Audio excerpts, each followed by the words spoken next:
వీళ్ళని తీసుకొని రావడం జరిగింది. ఇక్కడ తీసుకొచ్చి మేము ఒక పోలీస్ దగ్గర న్యాయం జరగలేదు సార్. ఎస్ఐ దగ్గర జరిగినప్పుడు సిఐ చెప్తాం, సిఐ జరిగినప్పుడు డిఎస్పీ చెప్తాం, ఫైనల్గా ఎస్పీకి దగ్గర చెప్తాం. జిల్లాలో అయితే ఎస్పీ దగ్గర కూడా న్యాయం జరగకపోతే డీజీపీని కలవడానికి వచ్చినాం. అది ప్రాసెసే కదా. డీజీపీ దగ్గరికి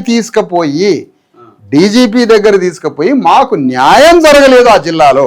మీ పోలీస్ అధికారుల ద్వారా, నాగర్ కర్నూలు జిల్లా పోలీసుల ద్వారా మాకు న్యాయం జరగలేదు.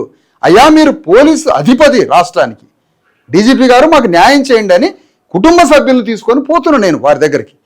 అక్కడి నుంచి నేను తీసుకొని వచ్చాను వీళ్ళని ఇక్కడ తీసుకొని. మళ్ళీ వీళ్ళకి చెప్పడం ఎందుకు ఇబ్బంది, వాళ్ళకి ఇబ్బంది, వీళ్ళకి ఇబ్బంది, ఆపుతారు. ఇది ఎందుకు చికాకు? అసలే భయంగా ఉన్నారు. ఎవడొచ్చి దాడి చేస్తాడో తెలియదు, ఎవడొచ్చి కొడతాడో తెలియదు. పగ పెంచుకున్నారు గొంతు దాకా. పిచ్చి పిచ్చి తిట్లు. వాళ్ళు దొరకని చూస్తాం, వాళ్ళు అంత చూస్తామని అంటారు. నాగర్ కర్నూలు టౌన్ అయితే ఏంది, విలేజ్ అయితే ఏంది, ఎక్కడైతే ఏముంది, అదే భయంతో ఉన్నారు. వాళ్ళది అంతా రాజ్యం కదా. అందుకనే ఇక్కడ డీజీపీ గారిని కలవడానికి వచ్చాము. అప్పగించడం కాదు సార్. అప్పగించడం ఏంటి? అప్పగించడం కాదు.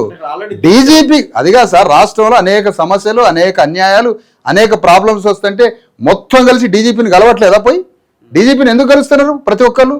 డీజీపీని కుటుంబాన్ని తీసుకుపోయి డీజీపీని కలవాలి కదా. కుటుంబానికి ఇంత ఘోరమైన అన్యాయం జరిగింది, పాప చనిపోయింది, పాపను చంపి వీళ్ళ మీద దాడి చేసి ఎస్సీ అట్రాసిటీ లేదు, అటెంప్ట్ మర్డర్ లేదు.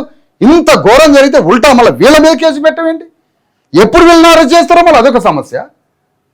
అందుకని ఈ విషయాలన్నీ డీజీపీ గారి దృష్టికి తీసుకుపోవాల్సిన బాధ్యత మా మీద ఉంది కదా. జరుగుతున్న దీక్షని భగ్నం చేసినట్టు అవుతుందా అన్నది కొంతమంది అంటున్న మాట. ఏంటది?